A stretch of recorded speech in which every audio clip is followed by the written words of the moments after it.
The battle for the first win of the season, ladies and gentlemen. Hello and welcome to CCL Season 3, week number 3 in day 1. We're here for UWYO Esports versus the CSU Rams. My name is McCormick. Alongside me is Pick Mick on Twitter, aka Mick. And he's got, I mean, just look at those luscious locks. I mean, it's hard to come by, really. I mean, that takes a long time to just create, and of course, just drape down upon those beautiful breasts of yours. How you doing on this beautiful, beautiful Monday afternoon or Hey evening, I man, guess I should say?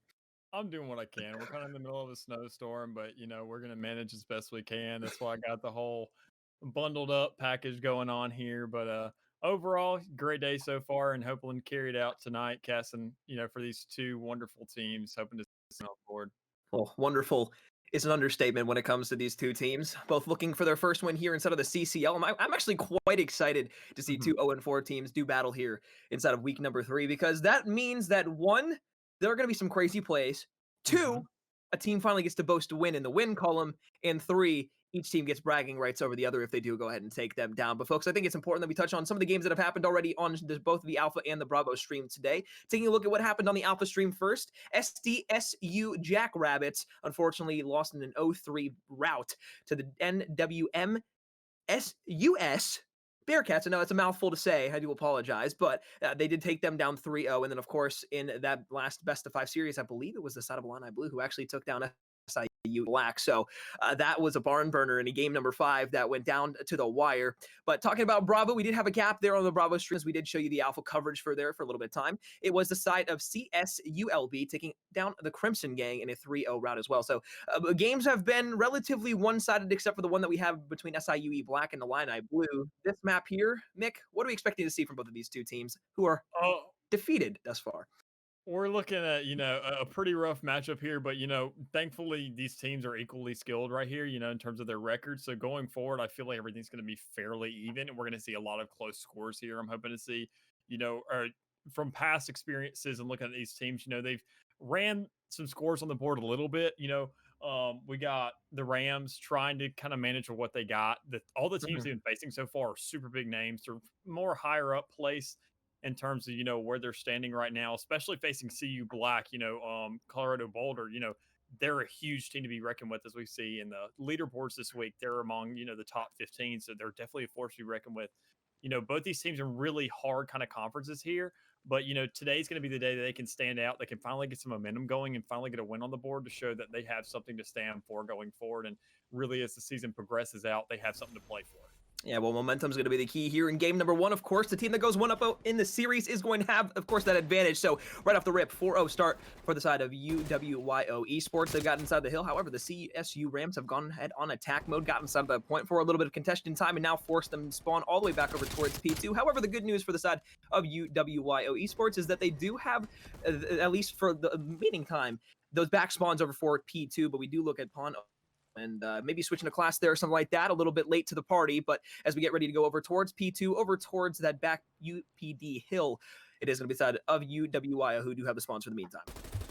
Yeah, we do see, Steggy, he's already trying to rotate out for that. He's trying to hold that down as best as possible, already getting those spawns set up in the back end, trying to go ahead and get those angles right, make sure the spawns are ready for the rest of the team when they come in. But we do see Yeti trying to come in and kind of infiltrate that momentum a little bit and try and stop these guys from getting those spawns, which is super critical in the second spot. But, thankfully with point 3, it's going to rotate out to the other side of the map, which is going to be, this is a really determining kind of spot here, because you want to hold this down as best as possible, but you also want to sit there and carry out those spawns, get your flips going, and make sure that next time around you're ready for that. Well, you pointed out Steggy go in for those spawns, and for the meantime, it did give the side of UWYO those spawns for the back, and majority of hill time, at least for those first 25 seconds of time. However, back to the backside through Eski's push, it is the way of CSU Rams, who actually at least found their way for a little bit of time. However, as we do again over towards that next set of hard points, CSU Rams do have those rotations for P2. The problem here is just going to be making sure you don't push old for too long, because even though they do have one person in player number 8 sitting in middle map, the big thing here is if UWYO would have pushed out a little bit early there, say around like 25 to 30 seconds, they would have broken themselves past halfway through the map, gotten themselves spawns over for P2, and then the side of the CSU Rams really would have been in a whole heap of trouble. However, they do secure themselves the back spawns. They play relatively far back in order to go ahead and maintain those throughout the entirety of this first push from UWYO. That's going to give them at least 10 to 15 seconds of time uncontested. It's all going to come down to winning these gunfights here originally. Yeah, and I completely agree with you there. CSU, they're doing a much better job in terms of getting these spawns locked down, making sure to have these angles ready. But I don't feel like they're as confident and as, they're as good in gunfights when it comes down to pushing on the objective and actually getting those points down. We do see that, Wyoming's beating them in the 67-34 lead right now. Not exactly getting, the points they want, getting those rotations in, but I feel like, they had the map knowledge, they had the fundamentals down of how the mode works and where the spawns get placed and all things considered. But when it comes down to win these gunfights, that's where they're lacking so far. Yeah, and of course, every great push in Call of Duty, you have to win your gunfights in order to make that push happen. And thus far, even though CSU Rams didn't have those rotations, they come back, they break once more after Wyoming was able to break them out of their initial setup on P3, and now have rotations over towards P4 once again. The big thing here to kind of talk about too is how good Wyoming have been on those initial breaks towards those points that the CSU Rams have spawns for. We saw it in P2, we saw it there in P3 as well. When the side of CSU does have those eventual rotations, Wyoming is able to break through extremely easily, win those opening picks, and more importantly, secure themselves a lot of hill time, even within the side of CSU. Rams do have that control. However, this time it's a bit of a different story. 20 seconds have ticked on the clock for the side of the CSU Rams. They go ahead and find themselves past the 50-point mark. It's about a 20-point game here as we have about 35 seconds left in point number 4. Yeah, and to mention, and carry off the fact that you're talking about, their pushes and how easily they're breaking in on CSU. It's crazy to see how well they're doing, even without the use of utility. CSU isn't getting these trophy systems down like they want to. They're not getting that kind of setup and that kind of reinforcement on the point that they're looking for and that most teams are kind of analyzing and trying to work for. And oddly enough, that still Wyoming is just breaking through that, even without those trophy systems. We do see Iguana taking down one right here, being their main frag man and being at the up front of that and taking the points. As we see, he has 50 seconds compared to his other teammates who have sub 30. But overall, they're doing all this with their guns. They're not exactly utilizing their frags and their tacticals is such an advantage to put them in those positions. And the fact that they're doing that without this utility usage, then it just shows that they're probably going to be favored going forward in these matchups. Yeah, well, so far in this game, for the side of the CSU Rams in the slaying department, it's all been Coog and Pawn as well. And just taking a look at the stats from the previous couple of weeks here inside of CCL Season 3, Steggy and Pawn both have the highest KDs on the side of CSU Rams at a 1.13 for Pawn and a 1.04 for Steggy. So each player relatively in their own atmosphere when it comes to hardpoint, as those are both of those players' respective best game modes when it comes to Call of Duty Black Ops Cold War. Thus far, 80 points on the board for the side of the CSU Rams. They've got scrap time and middle map and the rotations. And I love the fact that the players in the back and the players that were playing through middle map actually got the side of Wyoming to spawn out over towards Bus, because that's going to make them have a long trek over towards the point. However, the biggest thing here again is winning those initial gunfights if you are the CSU Rams, because with all the players on the side of Wyoming pushing through the bus side, that means they put all of their eggs in one basket on their initial push for those spawns. And if they don't get them here, you're going to be securing yourself at least 20 seconds of time if they try to get back across the map. Upon with 2 almost able to find the third, it's 2-on-1. Wyoming gets the spawns there, Mick. That's got to be heartbreaking if you're the side of CSU. Oh yeah, for sure. They sat there, they had everything ready, they had it pat down, they got a couple points on the board there, but sadly they just couldn't set up themselves well enough to sit there and carry through with it. Pawn had tried as best as he could there to sit there and, maintain control over the point, but couldn't exactly follow it up. Man can only do so much. And following up on what you said about KDs here, these past couple weeks they've been facing a lot of, high-tiered teams, facing some real tough competition for these guys. And I think this week, is going to sit there and have a much better determining factor of how they can sit there and win gunfights and fare up. Because in the meantime, beforehand, prior to this, it was a lot of, I'm sure, not exactly being a chance to view these teams as they weren't streamed for the most part. It had to have been like, picks, flanks, things along the lines of that, where they sat there and found a map advantage rather than actually just outright winning these gunfights. And I think this week is going to be a real testament to each individual player's skill with, elos that are matched up fairly closer to each other than what we've seen prior. Yeah, well, slaying right now the main category for the side of Wyoming as they lead that department by a pretty stern margin.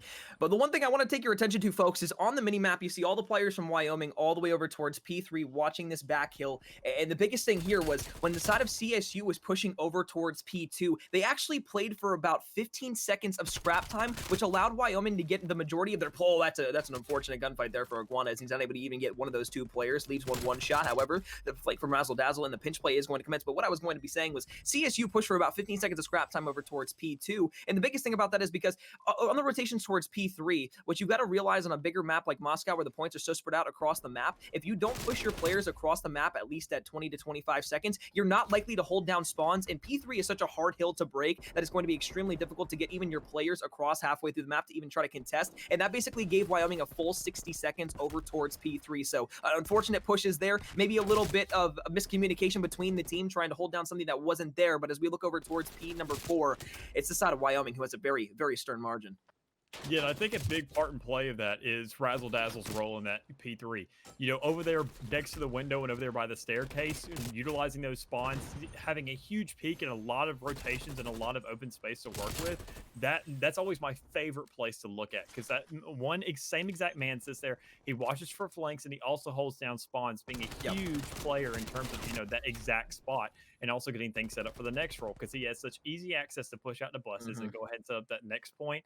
And it's such a crucial role, and it's so exciting to see is that one player, usually, you know, they can't exactly carry in terms of KD, but just being there alone and having your presence in there is so disruptive for the enemy team, and slows things down and allows you to open up yourself for that next point. Absolutely. And folks, if you were paying attention there, Steggy was able to take down Yeti, who was on a 7 spree instead of that last hard point, has streaks for usage now as well. So Wyoming, not only the utility in the way of guns and 3 down in the chat, they've also got streaks to work with as well. So this is going to blow things wide open, especially if they don't hold down the entirety of middle map. Even if the side of the CSU Rams do get the rotations all the way back to PD, they're going to be able to use those streaks not only to break that point, but most likely force spawn the side of the CSU Rams out if they use it wisely enough to where the Wyoming players are pushed up further across the map past that halfway point than the CSU Rams are. They'll either spawn them out at bus or most likely over towards Eskies, and that'll give them the win. But however, middle map is the most important point right now for the side of the CSU Rams, as they have yet to basically get any time. All that's come through is contests. The side of Wyoming is going to be about 5 seconds away from winning this game over towards the next point. They've already got rotations. CSU Rams would have to make quite literally the biggest comeback and the best miracle I've seen in Call of Duty to make this comeback happen. Mick, I just don't think it's going to happen. Yeah, I'm on the same page as you. You know, they're already trying to set up here. We saw these guys try and flank around and get set up for for P2 here, but it's just, even cutting your losses at this point in the game, it's desperate, and there's not much you can do with that. You have to completely shut down Wyoming in this case. You have to make sure they get no points on that second point, which they already have sat there and established themselves on, and already grabbing a win here with 1 point left. But it's just, when you sit there and get to that point, you have to sit there and make sure you disrupt and contest as much as possible, rather than sitting there and saying, hey, let's cut our losses and get on the next point. That's more of a position you want to be in and trying to work for when you have the advantage in terms of points, rather than when you're in a desperation to get that last couple points and bring the game back. So I feel like Colorado, they're not exactly setting themselves up for success here in terms of their decision making and knowing where to be and when to be there, and trying to sit there and utilize themselves to actually get that advantage. You know, just an act of desperation there in the end. But, you know, we have Search and Destroy coming up, so it's a totally different flow at that point. Yeah, no, I think you make some great points there about the side of the CSU Rams. It's the fact that even though the gun skill was there from a few players and the ability to win a lot of those gunfights was there from a few players, the key part was some of those players not being able to kind of step up or find their role inside of that last hardpoint map. And hey, you know, looking at one of the players on the side of the CSU Rams, I do believe it was Retro, who I believe went somewhere around 7 and 23 within that map. So unfortunately, in the slaying department, not the biggest help, and unfortunately, that's not going to do a lot of time, especially, or a lot of things for your team, especially when they only have around 27 seconds in the hill in total throughout the map. Usually at that point, if you aren't finding your way in slaying, that's when you'll normally pick up the hill time for your team and say, you know, I'm going to cut my losses at that point. I'm going to do what's most important for the team. But the biggest thing for the side of the CSU Rams is that they weren't even able to touch the hill at all, basically throughout the entire second rotation of map sets. So Wyoming with a 1-0 lead here, 250 to 137 was that first hard point. Now talking about the Search and Destroy, we're going to be back on the same map for Moscow once more. So Moscow S&D, obviously the A site is going to be the preferred bomb site, where a lot of teams are going to be choosing to go right off the rip of the rounds. However, with two teams who are 0-4 looking to surprise the other team, and with Wyoming having such a great hardpoint map to kind of take them and elevate them inside of the series, are we going to see the B bomb site be worked a little bit more like we've seen in a lot of the pro scene this last weekend inside of the kickoff weekend for the CDL season? You know, but the CDL, I feel like it's not going to, because, you know, these guys are not at CDL playing levels, you know. Well, So you gotta tie it into the big boy league sometimes. Come on. Come on. I mean, I get the records don't look great, but it doesn't mean that they can't be at the caliber that they need to win their first series. Come on. Come on, Big Mac. I mean, he could sit there. They could throw some curveballs our way. I mean, Lord knows. I mean, honestly, I'm praying for it secretly. But Of course. overall, I feel like they're going to be holding down that spot, those closer spawns, those closer bombs. And I feel like, Colorado in this situation, as we saw how well they were setting up for these points and these rotations and these spawns in hardpoint, I feel like with that exactly, that's going to show and Mhm. highlight them inside of Search and Destroy because they know these sites already. They're going ahead and locking them down, but they're not able to win these gunfights. So I feel Yeah. like when it comes to them playing defense on this Search and Destroy map, that is a much more powerful influence than it is in Hardpoint because Yeah. you don't have the chance to respawn and to True. retaliate. Yeah, and again, to your point, one-on-one gunfights we talked about in the hard point, CSU Rams just weren't able to win the majority of theirs. Going into the search and destroy, however, the one thing I want to take a look at between these both of the teams is the fact of the chemistry on the map and the synergy that people have running around together. Because from the side of CSU Rams, we didn't once see a really calculated push from them. It kind of just seemed like one after the other. Wyoming, you can give multiple instances of them playing around the map together, Yep. which is a really good sight to see if you are a Wyoming fan, because you now know that one, even against a weaker opponent, you still have the ability to rotate around the map together, mainly from that P2 push that they had when they all spawned over towards that statue side and that B Boulevard, where they pushed all through either the bed or the B bomb site building or back around through that street to get the spawns and then break into that hill. Not only did that allow them to get those spawns, but even if players did die on that initial push, you saw two players wait for each other to push through Eskies to then make that pinch play all come together when they eventually got the spawn. So Wyoming is not a bad team when it comes to playing together. The biggest thing here in the search and destroy is how will the CSU Rams counter that and be able to play it together themselves, something that we barely saw there in game number one. And that's going to be something that I'm looking forward to the most here, is those adjustments from game one to game two in a completely different mode. And speaking on how you say, these players going in one by one compared it to Mhm. being a team and going in. Personally, I call that funneling. You sit Yeah, there, you get all these guys in a single channel, and they're just going to line up. They're going to be in a group at one point, but they're not going to follow themselves as a group and yeah. follow on to the objective like that.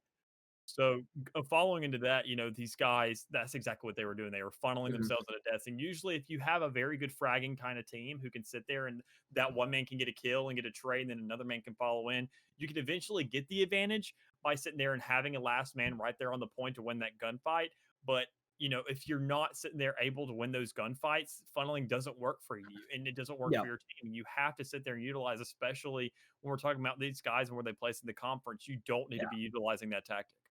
Yeah, well, folks, we didn't get a chance to do so before the stream started, but I do want to introduce you to both of these rosters. For the side of the CSU Rams, you saw them on stream last game, but if you didn't get a chance to get all the players down, Steggy, Pawn, Retro, and Coog are the four players on the side of the CSU Rams. And then for, of course, Wyoming, who you just saw win 250 to 137, that's Razzle Dazzle. You tip Yeti Spee? I'm just going to call you Yeti. Yeti, Arctos, and Iguana. And from what I've been seeing in the chat, Iguana is a stud to watch out for. But folks, as we get ready to load up into the Moscow Search and Destroy, comparatively one of Wyoming's best modes, if not their best mode inside of Call of Duty Black Ops Cold War. We're going to kick it to a quick break. My name's McCormill. Alongside me is Mick, and we'll be back here for game number 2 of this Best of 5 series in just a moment. The roller coaster of a season that I had last year is pretty crazy. Obviously being on one of the best teams in the world, going on to win a world championship, and then the following day getting cut from the roster. It was chaos, a volcano of emotions. I was super happy about winning, but I felt, obviously couldn't enjoy it just because I had to find a new team and deal with all that. So it was a bit up and down and a bit disheartening for me to put my all into something and accomplish that goal, and then really feel like I got set back, even though I did everything that was asked of me, performed as much as I could, won the world title. So it definitely was a disheartening moment, but it's been the story of my career. So just got to bounce back stronger, got to have some resiliency, and got to come back with that chip on my shoulder. So that's what I'm gonna do this year. Of course.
The roller coaster of a season that I had last year is pretty crazy. Obviously being on one of the best teams in the world, going on to win a world championship, and then the following day getting cut from the roster. It was chaos, a volcano of emotions. I was super happy about winning, but I felt, obviously couldn't enjoy it just because I had to find a new team and deal with all that. So it was a bit up and down and a bit disheartening for me to put my all into something and accomplish that goal, and then really feel like I got set back, even though I did everything that was asked of me, performed as much as I could, won the world title.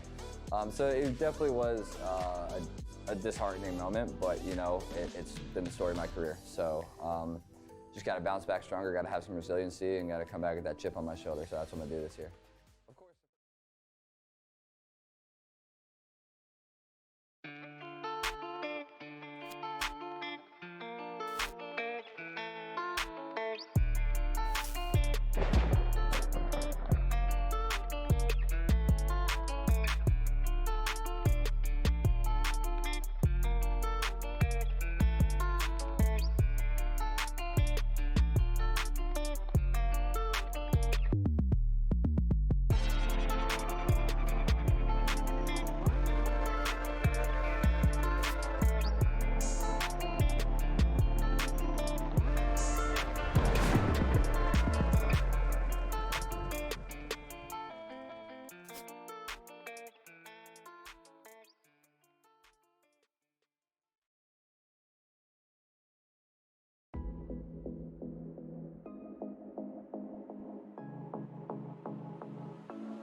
1-0 up in the series is my camera frozen? I believe it is. All right, well, you know what? I'm just gonna pop the OBS Ninja back up for you real quick. But welcome back, folks. We are here for week number 3 in the CCL, and apparently I am a frozen McCorn meal right now. So as soon as we can get that fixed, I will be back and unfrozen. I know it was quite the beautiful picture there of me being frozen. Not sure what I was touching on myself, but my name is McCorn meal alongside Mick here for game number 2, Moscow CDL Search and Destroy. Wyoming took game number 1, 250 to 137 over the side of the CSU Rams. Both of these teams fighting for their first win of the season. On the left, it's going to be CSU. On the right, it's going to be Wyoming. But Mick, we were talking about Search and Destroy before the break here. As we get ready for round number 1, what can we expect from the side of the offense first round? We'll see. She's going to be starting offense. I think this is where they're not going to perform as well. I've mentioned, holding those angles, getting those rotations down, which they did very well on hard point with, but they just couldn't hold them. So I feel like Wyoming, defensive, even in any kind of one of like a one and done mode where you only have one life to deal with per round, being proven wrong so far with Pond doing a great job, but Wyoming getting the trade out there. I feel like just defense is always going to be a stronger kind of position. You know exactly where you're going to be at unless you full second objective and just take it with full force, and where the enemy team never sees it coming. It's going to be such an issue to take a site, get the bomb down, or even sit there and get those frags out. I feel like, it's going to be a back and forth, hopefully, as close as possible, a lot closer than the hard point game was going to be, with these teams kind of shining in a lot more tactical gameplay and thought processes. But overall, I'm hoping to sit there and see a lot of kind of strategic plays and a lot of nice little angles and corners that we can see going forward from these guys. Yeah, well, we pointed out right before the break, Iguana, player to watch for in the Search and Destroy. 2-0 here thus far with the SMG.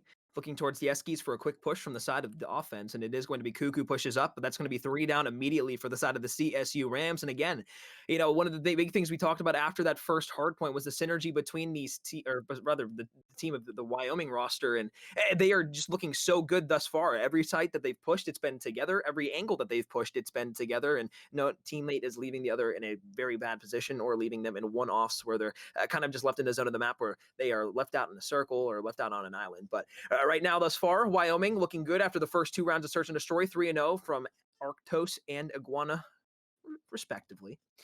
M4 and Krieg for both of those players. Basically about 250 damage a round. But as we now look for both of these two teams to go ahead and maybe find the CSU their first offensive round win, it is going to be Wyoming on the defense looking to go ahead and counteract their push once again. Thank CSU. They're really excited to sit there and get on the attacking side, because we saw last round they even pushed themselves around, even on defense, so hard that Wyoming actually got a chance to flank them. and from their side of the field where they spawned at, which was actually really odd to see. I know you want to sit there and go for flanks, but if you have a teammate, you want to stick with him. You want to make sure to get those trades. If you have a guy who's flanking, you have to be confident in their ability to sit there and be a lone ranger and make sure they can get results. And CSU just so far they haven't gotten those results they need to sit there and make these ballsy plays, unfortunately. And even Wyoming sitting there reinforcing it down, doubling down on their rounds, making sure they get that third done. It just shows that CSU needs to be playing things a lot slower, making sure that they aren't getting into these one-to-one situations. They have to sit there and make sure, even with Wyoming being so close tied to each other, they have to Mhm. utilize whatever small angles they can get on a guy and double down on him. Well, Hardpoint was a very close match at the very beginning, and then it was Wyoming who kind of just flipped the switch in the second set of rotations and were able to take their lead to the moon. Inside of this search and destroy, though, it has been all the side of Wyoming and Iguana with 6 in a row thus far. Hopefully, we can hop on board to see if he can go ahead and extend that streak just a little bit longer. But as now the push is through Eskies once again, it is going to be Yeti and Arctos pushing up first. Yeti actually is, well, excuse me, Iguana is going to fall. Yeti will fall as well, but evens out in technical trades. Razzle Dazzle finds himself too. On a 4 streak is Arctos, and now the bomb will go down over towards A player, and Steggy and Eskies left alive in the 1 versus 2. Steggy's sitting here looking for an odd angle there. He sat there, he was going up Eskies, a very common place, which I honestly find kind of confusing how so many players want to make a push up that when you know that these defensive sides are going to be watching that constantly with it being such a hot spot, which we do see Steggy making a different kind of angle here, actually getting the best of them with that. And, exactly proving my point that once you sit there and take a different kind of route, these players never really see it coming, allowing CSU to get their first point on the board. And I think that's going to sit there and be a testament to their kind of rotation knowledge and knowing the map and sitting there utilizing these different avenues and these different routes to sit there and get the best of these guys, because it's going to be so hard otherwise.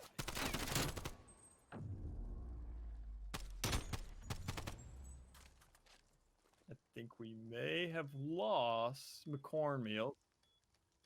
Okay, yeah. He's resetting Discord though, but in the meantime, we are going to see these teams switching sides. We're going to see, the CSU back on offense here, where they haven't sit there and been able to sit there and perform as well.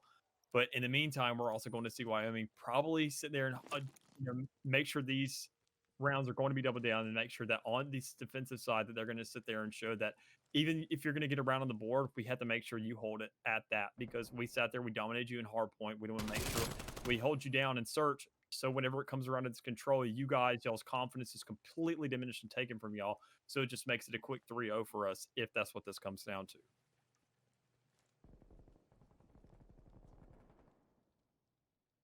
But we are going to see these guys making a push up with the bomb. It being caught right there in the middle, but Iguana trying to pace himself out by it. But Retro getting the best of him there, with him being such a spot player right now. That's Iguana's second death so far. With CSU, though, with Retro being the only man left, he did get that pick on Iguana earlier. Razzle Dazzle did get traded out there, and they're going to try their best to sit there and kind of rotate around. Retro hasn't exactly had the best record in terms of search and destroy so far, but maybe he's looking for some weird picks here. He's looking on the opposite side of the bomb, unfortunately. Yeti getting the best of him, with him turned around looking for a possible flank, which wasn't coming, putting Wyoming in a 4-1 situation over CSU, something that they're really favored in this at this point. They sat there, Yeti's been taking it so far, and he's been going crazy, as well as Iguana. But at this point, Retro couldn't sit there and finish out that round, trying to salvage or whatever, and as much as he could there. But yet he's now going to be sitting there and following himself up. He's going to be starting this on the offensive side, and we're going to see Wyoming possibly try and go for a quick plant here on A, as CSU is going to try and default here in mid and spread out from there. We're going to see we're going to see a 2-2 split. I'm sorry, over here on B side and A side, with a weird kind of position to be over there on the B side, with Coog and Steggy trying to make a push over here on Eskies, and Steggy actually getting Razzle and Yeti, but getting traded off pretty quickly there. We're having a lot of action over here on Eskies right now, which is, once again, such a hot spot. A lot of pushes from these guys, a lot of retaliation back and forth, as Iguana does make it out with the bomb, and a one-on-one situation against Retro here. Retro and Iguana, they sit there, they have a little beef after that last round, and, Retro, he may be actually looking to sit there and close this out, as long as he can get this, this bomb prevented from getting planted. But Iguana's looking to get this plan at B. He's going to try and find his best angle, checking the outside towards buses as best he can to sit there and hold this down. But Retro's going to be looking for a rotation here, trying to aim for this bomb. He knows that Iguana's going to be inside somewhere. He's not going to wander away too far. He's going to sit there and be very cautious on pushing in on this. He sits there, gets the best of Iguana, and actually sits there and puts another round on the board for CSU. So, good for them so far. They're sitting there showing that they're not definitely out of this yet. Yeah, no, it was a great round there for the side of the CSU Rams, and Mick, I do have to give you some amazing props for being able to carry that real quick while the PC was having a bit of issues. But folks, can I get some Nick love in the chat real quick? Can I get some love for Big Nick? Right? My voice, I've been casting all day, man. I don't need a break. Well, unfortunately, my PC had different issues for Mick's voice, and they wanted it to suffer, burn, and just be completely devastated. But the CSU Rams, 2 rounds on the board thus far here inside of the Search and Destroy, Wyoming. They started out with a hot 3-0. So far, though, it's been 2-1 for the CSU Rams. And, well, as we look ahead for the side of CSU, it will be an offensive round. 3 74 use out, and, of course, 1 M4, and then 2-2 split for the side of Wyoming. No Kriggs on the board here for either of these two teams in the Search and Destroy, but it will be that standard A push that we do see come out of the side of Wyoming. Over towards the outside, it is going to be Arctos getting that first kill on DePawn. Another shot there from Iguana is going to be over the top, but since that 6-0 start, it has been 9-3 ever since. However, make it 10-3 as Iguana finds 2. Wyoming Esports, another dominant round where Iguana picks himself up, just a flurry of kills. 5-2 in the Search and Destroy, 1 round away from going up 2-0 on the side of the CSU Rams. Yeah, Iguana really just being a force to reckon with right there. That man sat there. He went right up to the front lines. He sat there, let the enemy team see him, and he just sat there and maneuvered himself around these guys and just sat there and actually got 2 picks out of it, which is actually insane to see out of this guy. Usually in Search, if you're playing defense, you sit there, you play back, you wait for the bomb to come to you, and you try and get that pick and that lockdown as quick as possible. But Iguana, he wasn't having it. He sat there, he went straight up into it. He sat there and made sure he went to the bomb and he locked it down himself, which is crazy to see, especially seeing that we had so many 74 U's being utilized that round, which actually making sense this time around with these guys getting into so much combat right here in the middle. Oh, no. Oh, Iguana was trying to be a sneaky little lizard and clutch up in a 1 versus 4. However, was only able to find 2 before the eventual demise, but that will move him to 12-4 in the Search and Destroy. But more importantly, the CSU Rams will stay alive and live to see another round, as they are now down 3-5. We've seen crazy comebacks here before inside of the CCL. Ladies and gentlemen, it is going to be a very tumultuous task to get back to that point. Although it was a round on the defensive side, they've got to steal one here on the offensive side, which Wyoming has been proven time and time again to be able to take control of over and over and over. 7-6 there from Steggy. A couple of the other players looking to go ahead and find their way inside of the Search and Destroy. It's going to be up to those players to go ahead and kind of pick up their weight here in this round to keep them inside of the series, but 4-5 looks a lot better than 3-5. But we got to get in that first blood, and then the second one as well there on the Steggy with some beautiful shots over the top. Oh, this just made an even more difficult round of a round that was already going to be very, very improbable. Yeah, it's so I can tell that Steggy's probably getting frustrated right now. We see he's going 7-7. He had one that diffuses. This man's really trying his best to keep everything together in terms of the Search and Destroy. They've been struggling so far, and you can see that he's the only one really holding it down as best as possible. Everybody's getting trades here and there, but it's just not enough to sit there for everybody to pick up each other's slack and really feel like a team right now. Meanwhile, Wyoming, you got everybody except for Razzle going positive right now, just sitting, getting these trades out, going positive and at trading out themselves +1. And that's really the determining factor that's creating these 2 rounds, which they have over. We had 2 diffuses go down on CSU side, which is, 2 of their rounds, which is great for them. But overall, that's just not enough to sit there and do it in this elimination-based game mode. Push back around a B. Pawn left alive in the 1 versus 2, was able to find 1 already, but Arctos is going to be on the bomb. Player number 7 in Iguana, also there to try and pick up the slack. Pawn has to get in and get the player that's defusing, gets the 1. No, you gotta check the bomb! No! Wyoming will take the round and immediately just dipped off, didn't see the player's legs on the bomb. Oh my god. You have to imagine the call out came late there. But what could have been a 1v3 clutch to go ahead and put his team at a 4-5 disadvantage there inside of the Search and Destroy, unfortunately turned sour. The defuse comes through. The bait from the teammate who was over the top in Iguana comes through perfectly and buys just enough time for the teammate to get that defuse. But my god, Mick, what a close round. what a Yeah. round that could have been the round for the side of the CSU Rams and gave them such advantage, especially with a 1v3 that would have given upon so much confidence going in the next Mhm. round after that unfortunate 3-7 start. Made some great plays there at the end. Unfortunately, just the last one that didn't come through to find that kill. But man, that's a heartbreaker. Just for Yeah. even if you're a fan, if you're someone who's watching, I know I'm heartbroken right now for the side of the CSU Yeah. Rams because Yeah. all he had to do is just keep shooting around the corner and look for the player's legs. But I know he was a bit scared in the 1 versus 2 not to get caught out by a trade from a teammate, which was a smart play. However, it was Wyoming who got the better half of that. So 6-3 in the control, 250 to 137 in the hard point, 2-0 lead for Wyoming. Checkmate controls next up on our slate. What's so good about checkmate control and what's so bad about checkmate control, Mick? I mean, I've had a lot of casters, did a lot with Seymour last week. He loves this map. Personally, I mean, it feels a little too linear for me. It feels like, it's not exactly a Love? diverse map. I mean, Did you say loves checkmate control? hey, that's Hey, him. different strokes for You different get it folks. up with him, man. Because I mean, Sorry, keep going. around here, My apologies. I'm loving Raid. I'm loving all those old maps, and I love how they're bringing things back, and especially Moscow. It's such a good feeling map in my opinion. But Checkmate, it feels a little too linear.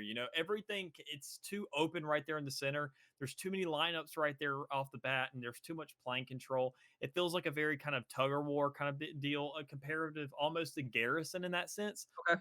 But everybody has their own kind of thing, but what I do love is the point placement for that. You do have two kinds of engagements right there under the plane. You have a very wide open kind of field there, Mhm. being under the left wing. Then you do have another side over there over to the side, which is very kind of a two-way. There's not very kind of open space to it. There's Yeah. not a lot of big gunfights where you have to utilize head glitches. It's very, one-on-one, which I feel like Wyoming's really going to step up in. But overall, I feel like this is going to be kind of a lot of rotation. It's going to be Okay. a lot of kind of strategy based with checkmate because even with both points being so close to each other compared to like things like raid and those larger maps, you can still put the enemy on their kind of feet with that beside being so kind of contested and so True. small that they have to sit there and close themselves out and put themselves in a closed corner in order to engage with that point. Well, elevation is key on checkmate. And the one point of elevation that is the most important is that top plane. And we talk about it every time we see checkmate, whether it be hard point, search and destroy, or control like we're about to see. If you get up in the top plane, 9 times out of 10, you're going to be able to win the map if you can control that for at least 70% of the map. So, looking at both of these two teams and the team that's much more slay heavy is Wyoming. And if they get into towards that top plane and can take down those CSU Rams players with relative ease, I think the series could unfortunately go the way of Wyoming. The Rio sweep with relative ease as well because of those slay numbers that we saw just from the hard point, the search and destroy. Iguana having a great search and destroy game is going to directly carry over in towards our control.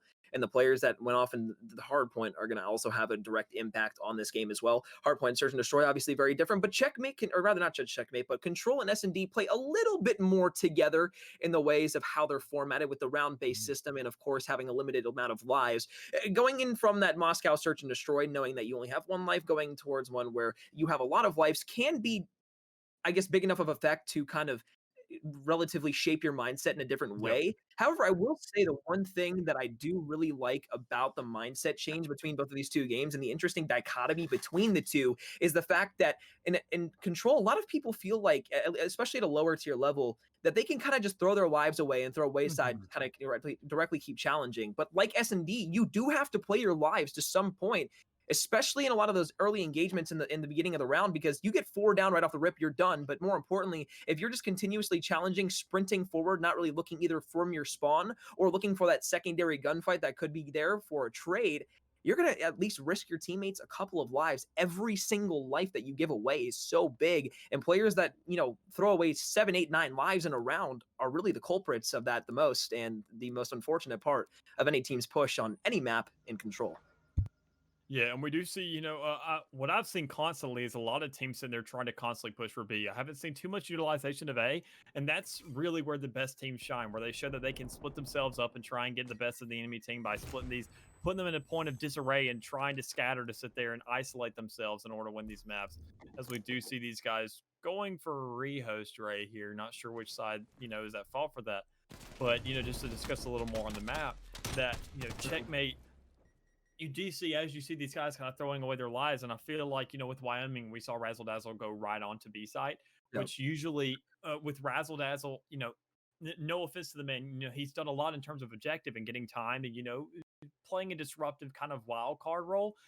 I expected him to go more for A right off the bat. You Yeah, sit there, B is very upfront. It's very kind of in your face. Both teams have an easy line of sight into it and to sit there and rush it and contest it.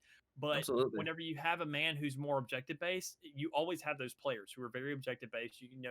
They're not exactly suicidal, but they're teammates you can put to the Yeah. side and say, yeah, we can use you as a wild card. We can use you as kind of a Mhm. mental game against these guys.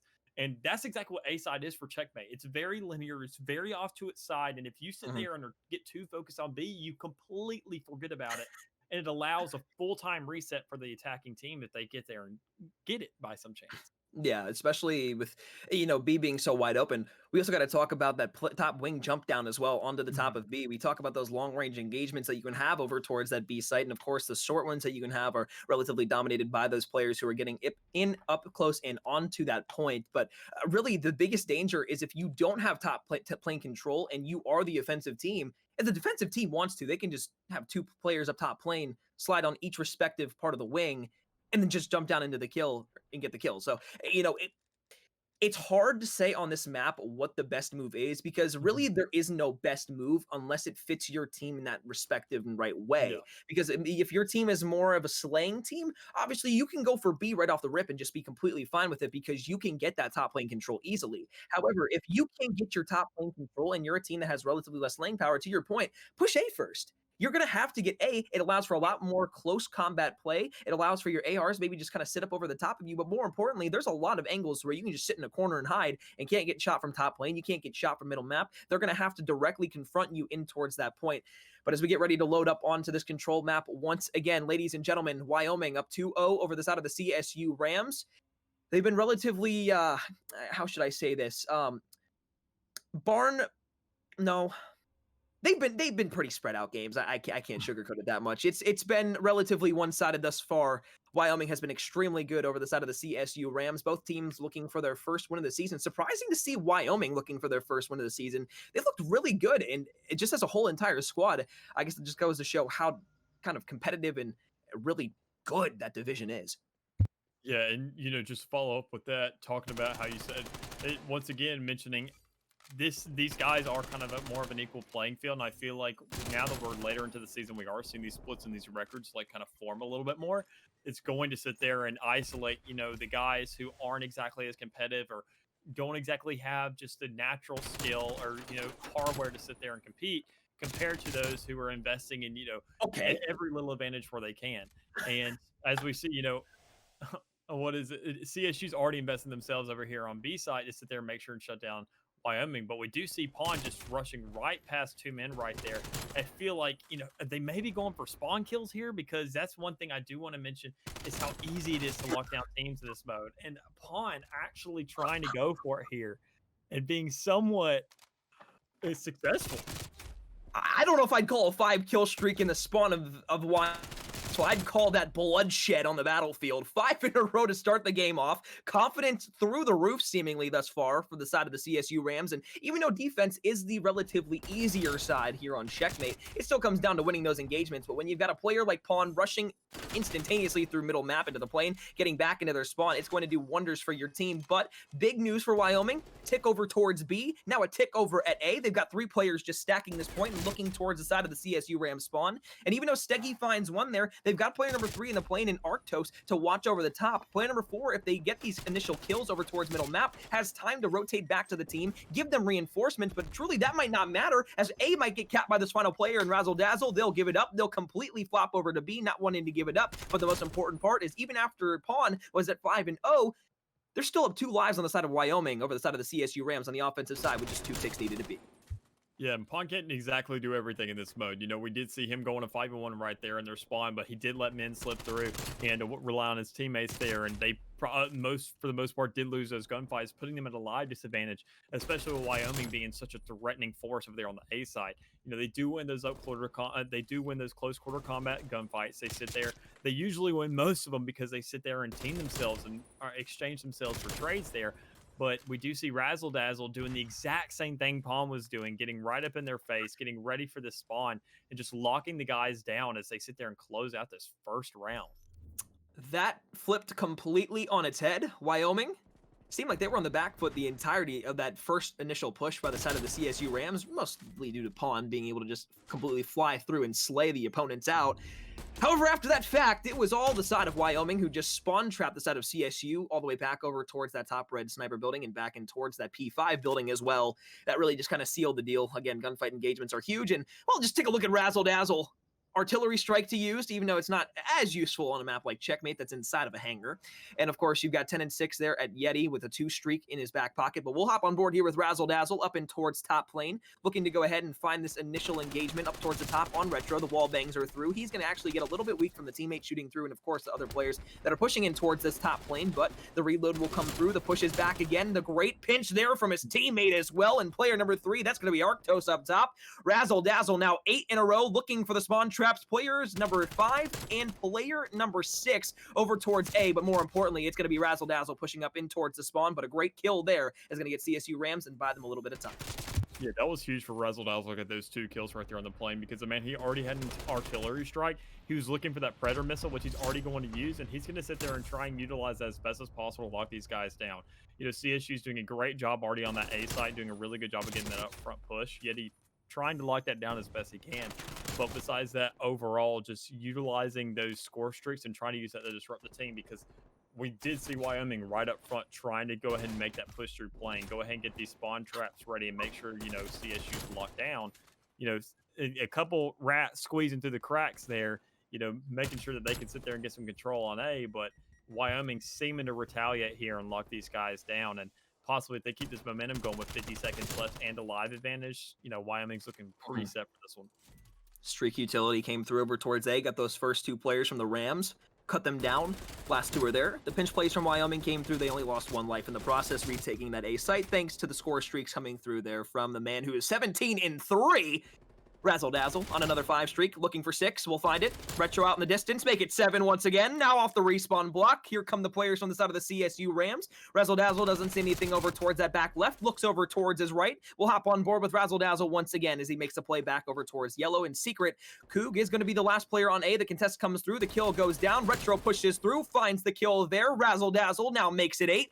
Sees another player over towards his left, or did he? Not going to be able to find the 9 streak just yet, but the player in middle map over towards Forklift actually doesn't shoot. You actually saw player 6 looking for Razzle Dazzle, but wasn't able to find anything. Pawn back around the corner, flies through. That's 9 in a row, looking for 10. The caster's curse hasn't affected him yet. He's had 2 separate 9 streaks in this game alone, looking to make it number 10 as he almost turns and oh, so close as he gets the shots there onto Steggy. The CSU Rams in a whole heap of trouble. 1 tick needed today. It looks like they'll go ahead and get it though here and put another minute back on the board. Well, that's crazy. They said there, you know, I thought for a second there Wyoming had that locked down. They had about, you know, probably 3 seconds, if that, left on the board to sit there and just hold down that A objective and make sure they were set for it. But, you know, consequently, they did sit there and put the CSU Rams into a position where they had to worry about lives. But at this point, it seems to be really, really close. I don't think anybody's worried about the objective at this point. They're just trying to sit there and get these kills, because when you're restricted to so many lives, you do not want to sit there and waste your time on the objective, especially with so much time, because you know, you're telling these guys exactly where you are. It feels like search and destroy at that point. Well, they got A progress, but Razzle Dazzle didn't waste much time at all there on another 3 spree. No player behind him. We'll see him from that top USA area. Make it 4 in a row, 25 and 4. One of the best games of control I've ever seen in my life from a specific player. Looks for the shots once again, and well, they're going to be hitting themselves in the back of the head right there. Wyoming, just 2 rounds in, have a player who has not only 25 kills, but has only died 4 times, only losing the side of Wyoming 4 lives. They'll shut down the side of Wyoming, or excuse me, the side of the CSU Rams once again on offense, take a 2-0 lead. They're going to be back on defense. Or excuse me, they're going to be back on offense, excuse me. They won the first offense, won that defense. Now they're going to be back on offense. Oh, baby. I know the offense is quite difficult here on Checkmate, but when you've got a player like Razzle Dazzle, stunning, flashing, and sparkling in the wind, I don't think it's going to be much of a contest. Yeah, I think they need to go ahead and look for an early shutdown here on Pawn. Otherwise, he's going to get cocky up in their spawn and try and get as many kills as possible. Not being as impressive as 25 and 4, but, you know, if he gets a 5-1 trade every single time, they're definitely going to be in the lead here. But Razzle Dazzle, man, just definitely watch this come around as we see Pawn already trying to make that push up in the spawn. You know, being somewhat successful there, but not seeing any men because we already see Wyoming in their spawn. Razzle Dazzle not being there is part of the push, but nonetheless, you know, Pawn getting picked off once he realizes there's nobody here to kill. They're all on objectives. Rare sight to see with Razzle Dazzle falling, but looks to go ahead and hit that regain as he pushes back towards A. Players from the side of the CSU Rams once again in the same spot they were after that initial push from Pawn that got them 4, and round number 1 has not been there ever since. 2 ticks at B looking for the third. They're not going to stack the point because they've got player slaying. However, Kook is going to win a huge gunfight there against Arctos. Will stay alive until they fall. Yeti will find 2. Now he's on a 7 spree now. Looks for 8, finds it too. As he's going to look for 1 more, he'll finally fall. But what in the hell is Wyoming doing? The game to go ahead and get them their first win of the season. These players look like they could be 4-0 with the way they've been playing thus far. Razzle Dazzle will find another 2, 1 with the artillery as well. The streaks raining down from heaven above, 26-12 in the lives that are remaining from Wyoming. They've only lost 4 lives the entire round. Now another player on 8, Iguana. What the hell? Dude, what the actual? I can't. Wyoming needs to stop, dude. They're hustling somebody. They're somebody put money on these guys that they did not like. They throw some matches because this is a totally different team. Like I just don't know what to say. You know, you had Razzle sit there and go crazy. You had, you know, Yeti, which we didn't even mention that much, but Yeti was everywhere. We just didn't have eyes on him. He was sitting there utilizing himself. He was disruptive on point while winning gunfights. He wasn't exactly roaming as much, but he was doing a great job nonetheless. Wyoming doing a great job here. If you're a stats man, stats woman, stats anything, well, then after seeing that game from Wyoming, you are going to love and go back to see those inflated stats for Razzle Dazzle there from that control. I mean, you look at all the players. At one point, you had Yeti on an 8 spree. You had Razzle Dazzle going back-to-back with 9s and then almost going ahead and finding himself another 9 streak. Yeah. And then at the end of the game, you had Iguana on an 8 streak to end it off. So, I mean, look, Wyoming, they were good in the hard point inside of the search and destroy. Iguana had a game where he went, I believe it was about 12-4 in the S&D.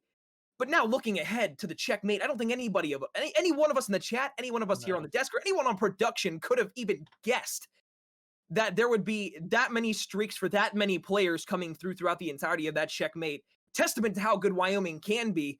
I'd love to see how that shapes them for the rest of the year, as that's going to give them a whole heap of confidence. CSU Rams, unfortunately, moved down to 0-5, but Wyoming, they get their first win of the year. And that's kind of important to talk about how the standings and how the season is actually going to kind of go forward, because we have a couple of weeks of play. Then there's going to be where it splits into 2 separate divisions where you have the top 6 and top 6 face off against each other in the final stage, or rather stage 2 of the season. And then the bottom 6 teams from one division, the bottom 6 teams from the other division, the A and B divisions, they're going to play against each other. And of course, going back and forth between those 2 teams for a chance to make it into the high stakes playoffs, which 64 teams make it into out of 180. So Wyoming, although they didn't have a great start, they're going to be looking to go ahead and extend their season now with a whole heap of confidence. Yeah, and I feel like that's a really thing to mention, you know, talking about how we sit there and split these guys based on their records and things like that. When you see how Wyoming performed today, you know, maybe against the top guns, maybe against, you know, they're trying to find their stride coming into these first couple games. But now that they found it, it almost feels like once they get split up into these divisions, they're set up for a perfect position where they sit there. They're against other guys who are going to be like 1-3 or like, you know, in such kind of conditions where whenever they get faced up against them, they're going to be in these playoff situations where, you know, they're just dominating these lower tier teams and they're getting that momentum going. So once they face these upper guys, they already sit there. They have plenty of film to work with. They have plenty kinds of, you know, player intel. They know their own at that point. They know their strengths and weaknesses, and they know how to play the game a lot better. So then they could sit there and upset a bigger team once things come along. And it would be crazy to see, and it'd be amazing to see if guys shine just as great as they did in this game as they do against those higher upper teams. Well, you said it. Momentum is key. Going out through the rest of the season, we see it all the time in college sports. Upsets happen all the time, especially when players are in the best mindset that they can be. And that's going to give them a huge, as I said before, boost of confidence going forward in the rest of this season. Folks, rounding out the stream here on the Bravo side of things, Crimson Gaming lost to CSULB 3-0 earlier on the Bravo stream. And then the first 2 matches on the Alpha stream were a 3-0 and a 3-2 win for Illini Blue there in that second match. So a lot of great games here today of Call of Duty. Alpha Channel has just gone ahead and ended their stream, and we'll be doing the same here, folks. It's been a pleasure here to bring you the final stream on the Bravo side of things. Week number 3 of the CCL Season 3, though, is just getting started. We've got day 2 tomorrow. Alpha and Bravo will both be going live again with 3 incredible matches on each of those streams, 6 in total. However, though, that's going to bring us to our least favorite part of the broadcast. My name is McCormick. Alongside me is Mick. We'll see you guys back here tomorrow for more incredible Call of Duty for CCL Season 3.